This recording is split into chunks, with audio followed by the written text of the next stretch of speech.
ಪಿತನ ಸುತನ ಮತ್ತು ಪವಿತ್ರಾತ್ಮರ ನಾಮದಲ್ಲಿ ಆಮೀನ್. ದೇವರು ಈ ದಿನ ಒಂದು ಅವಕಾಶವನ್ನು ಕೊಟ್ಟಿದ್ದಕ್ಕಾಗಿ ದೇವರಿಗೆ ಸ್ತೋತ್ರವನ್ನು ಸಲ್ಲಿಸೋಣ. ದೇವರ ಒಂದು ಪರಿಶುದ್ಧವಾದ ವಾಕ್ಯವನ್ನು ನಾವು ಪ್ರತಿದಿನವೂ ಆಲಿಸುವಾಗ ದೇವರು ನಮ್ಮ ಸಂಗಡವಿದ್ದಾರೆ, ನಮ್ಮೊಂದಿಗೆ ಮಾತನಾಡುತ್ತಿದ್ದಾರೆ ಎಂಬಂಥ ಒಂದು ಮನೋಭಾವದಲ್ಲಿ ನಾವು ಜೀವಿಸಬೇಕು. ದೃಢವಾದ ನಂಬಿಕೆ ನಮ್ಮಲ್ಲಿರಬೇಕು, ಆಧ್ಯಾತ್ಮಿಕವಾದಂಥ ಧೈರ್ಯ ನಮ್ಮಲ್ಲಿರಬೇಕು. ಅದಕ್ಕಾಗಿ ನಾವು ಪ್ರತಿದಿನ ದೇವರ ವಾಕ್ಯವನ್ನು ತೆಗೆದು ಓದುವಾಗ ನಮ್ಮ ಜೀವಿತ ಬದಲಾಗುತ್ತದೆ ಎಂಬ ನಂಬಿಕೆ ನಮ್ಮಲ್ಲಿರಬೇಕು. ಯಾವುದೇ ಭಯಪಡುವ ಅವಶ್ಯಕತೆ ಇಲ್ಲದೆ ನಮ್ಮ ಎಲ್ಲ ಕಷ್ಟ ಸಂಕಷ್ಟಗಳನ್ನು, ನೋವುಗಳನ್ನು ದೇವರೊಂದಿಗೆ ಹಂಚಿಕೊಳ್ಳಬೇಕು.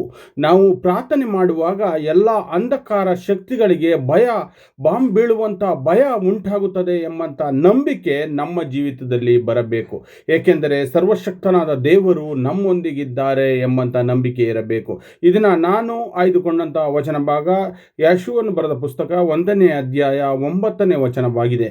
ನಾನು ನಿಮಗೆ ಆಜ್ಞಾಪಿಸಿದಂತೆ ಸ್ಥಿರಚಿತ್ತನಾಗಿರು, ಧೈರ್ಯದಿಂದಿರು, ಅಂಜಬೇಡ, ಕಳವಳಗೊಳ್ಳಬೇಡ. ನೀನು ಹೋಗುವ ಎಲ್ಲೆಡೆಯಲ್ಲಿ ನಿನ್ನ ದೇವರು ಸರ್ವೇಶ್ವರನೂ ಆದ ನಾನು ನಿನ್ನ ಸಂಗಡ ಇರುತ್ತೇನೆ ಎಂದು ಹೇಳಿದರು. ದೇವರು ಈ ವಾಕ್ಯವನ್ನು ಬಹುಮುಖ್ಯವಾಗಿ ನಮಗೆ ಕೊಟ್ಟಿದ್ದಾರೆ. ಏಕೆಂದರೆ ನಮಗೆ ಭಯ ಪಡುವ ಅವಕಾಶ ಕೊಡದೆ ದೇವರ ಮೇಲಿನ ನಂಬಿಕೆಯನ್ನು ಬಲಪಡಿಸೋಣ ಎಂಬುದಾಗಿ ಈ ವಾಕ್ಯ ನಮಗೆ ಹೇಳುತ್ತದೆ. ದೇವರ ಸಾನ್ನಿಧ್ಯ ನಮ್ಮಲ್ಲಿ ಧೈರ್ಯವನ್ನು, ನಮ್ಮ ಬಲವನ್ನು ಕೊಡುತ್ತದೆ ಎಂಬುದಾಗಿದೆ.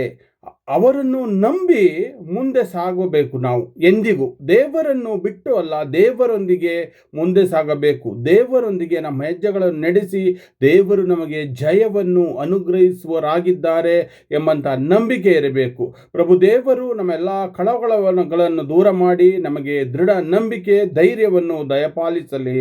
ಆಮೇನ್.